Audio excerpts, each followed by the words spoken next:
Welcome back to Balabas Gist. Also Soludo in Anambra State. No be small thing, no. They say that in Ezewanyi, in the Dibia, all of them don't come outside though. Many of them with different offer, with different arusi, with different ogu.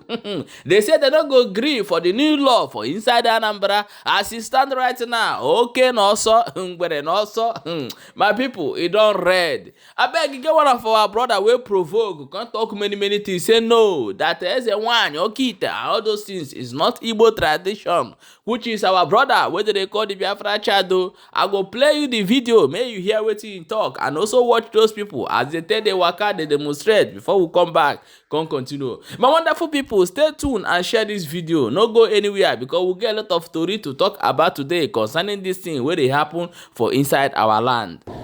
Ndi Igbo geenụ ntị osetikwana no ịma na-agba ochi ntị ma ọ nụrụ ebeli isi ha na ntị ewere gaba ife. Ndị dibịa niile na ndị Ezewanyi nọ na Anambra fere jigo fasi na Gover Soludo tiri aga arụ fọlụ o wee bụli ya asị nka m wetala unu ife onyonyo a ka unu kilie ya ka ọ ghara ịbụ dat na mụwa bụ Maazị Okenna Okechukwu the general bụ onye ije maka agwara m ụnụ na mụ bụ onye ije and aka m onye isi awọ ihe wee mara wee sị ka m wetala unu ife onyonyo a ka unu kilie ya n'ọsetikwana n'ọsetigo na Anambra maka na ndị Ezewanyi sị na ha ga-ekwe, ndị dibịa kwana sị na ha ga-ekwe na omenala dịbara gbuo maka na m ekwu okwu wee na-ekwusi ike wee na-asị ndị niile a na-apụta n'iru akwụkwọ wee sị na ha na-eme dibịa, wee sị na ha na-agwọ ọgwụ, wee sị na ha na-agwọ nke a na-agwọ ọbara ọra, na-agwọ oke ite, wee na-agwọkwa nleji ọba, wee na-agwọkwa atụbakwa nwaanyị ime amụghị amụ. Wee gwụrụ na ihe a bụrụ ome ndị be anyị, na ihe a bụrụ omenala ndị be anyị, ihe a bụ mbịrịambịrịa. Ihe eji wee mara ndị be anyị ebu udo na ịhụnanya, ịhụ onwe n'anya. Ana m agwụkwụ nọ na-agwasị unu ike maka ụfọdụ ga-aghọtaghị ihe bụ dibịa. Dibịa bụ a native name. A native name bụ doctor.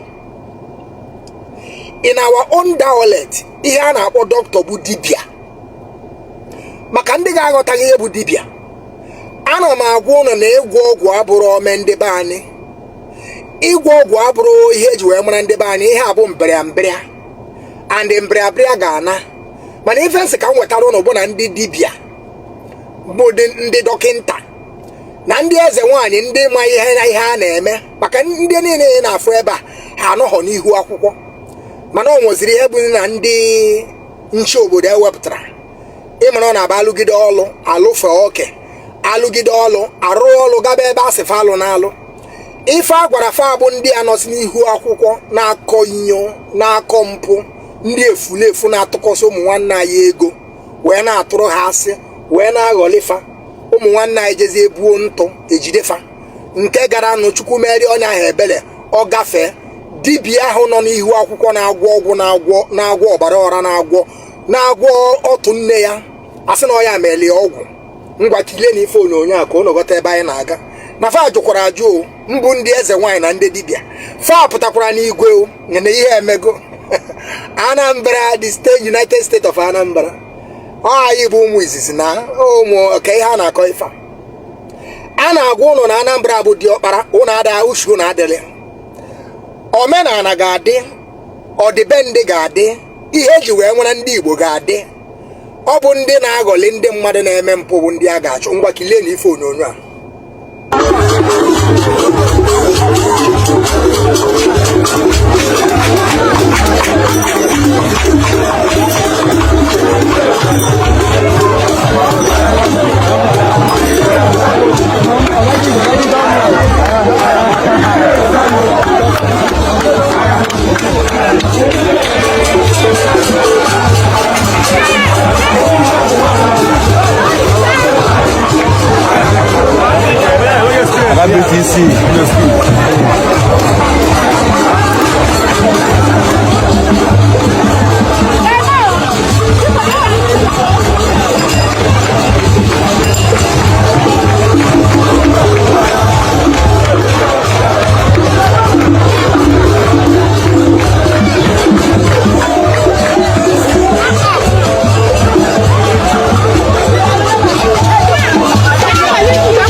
inside this omenala where everybody they talk about. What is omenala in Igbo language? And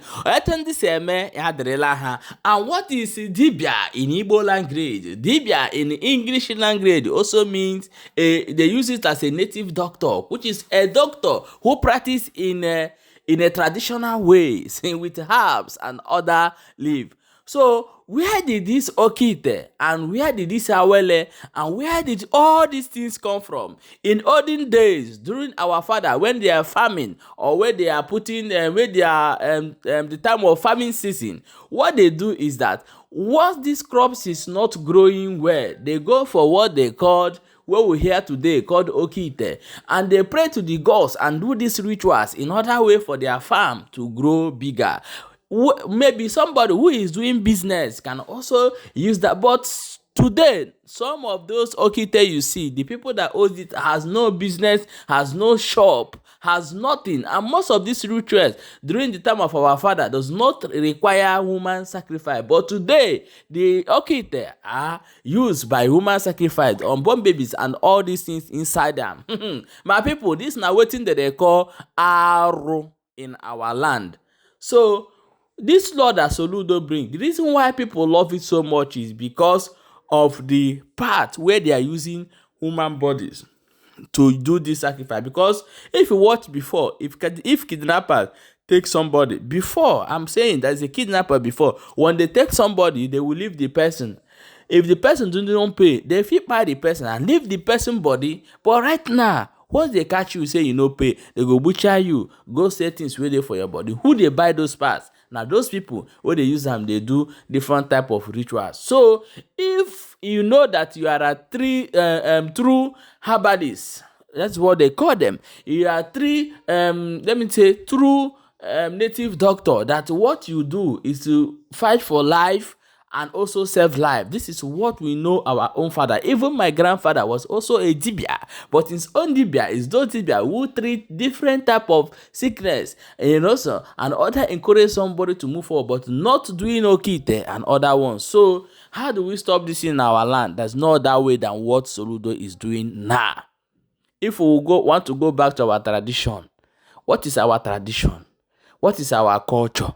So we need to lecture ourselves, our tradition and our culture. Okite is not our tradition. This is what they do. People that what they do in order way to grow our farms, in order way to God for God to gods to bless them during the old day, in order way for their farm to do well. But why people are not using it? Somebody, small boy that have no job, will go and do okite. He will go and do okite. They will ask him, bring baby, bring this one, and you provide it. So that one is not our culture at all. If you want to go back to our culture, when you wake up in the morning, you pray to Chukwu Okike Abiama, use kola, use unzu and other things to pray to our creator, not by buying people in other way, using them for. And today, look at our young boys. They are no longer learning work. What the international community knows us as is totally gone in our land. And this is a calamity. We'll be like the Yorubas. We'll be like the Hausas. We'll be like in the future.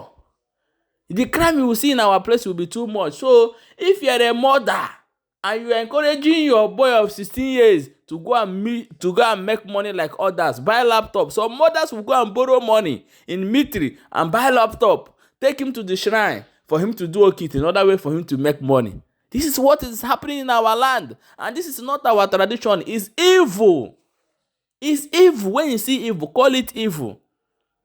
You can worship anything that you want, but not this way. It is going to destroy us in the future. My people, I don't talk as I tell no. If you know better, drop them for comment section and share the video. I know say some people no go like this thing. But if you see evil, support evil, evil will reach your hand. You see. Don't forget to see there for Barabajis. I see there. Watch. Make sure they share the video.